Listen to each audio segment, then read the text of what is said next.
Kita beralih ke sorotan lainnya, setelah Dinas Ketenagakerjaan Aceh mendeportasi 51 pekerja asal Cina yang sedang bekerja di PT Lafarge Semen Indonesia Loknga Kabupaten Aceh Besar karena menyalahi dokumen tenaga kerja asing. Aktivitas proyek produksi dan pelayanan jasa pembangkit listrik di PT Lafarge Semen Indonesia terhenti sementara.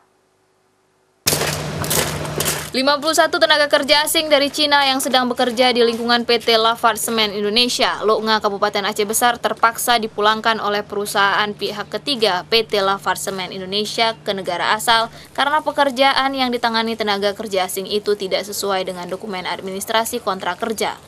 Pasca tenaga kerja asing dipulangkan ke negara asal, aktivitas proyek produksi pembangkit tenaga listrik di PT Lafarge Semen Indonesia harus dihentikan sementara sejak Jumat.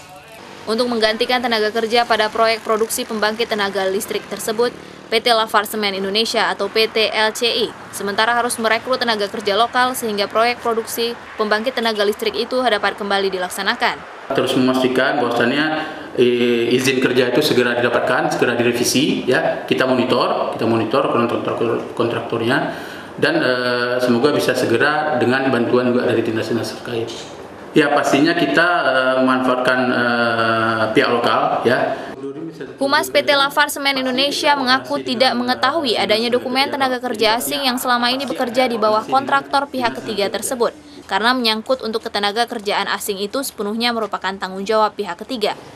Tenaga kerja ilegal asal Cina itu diketahui sudah bekerja di PT LCI Loknga Aceh Besar sejak tahun lalu. Dari dokumen administrasi resmi mereka bekerja di sektor konstruksi.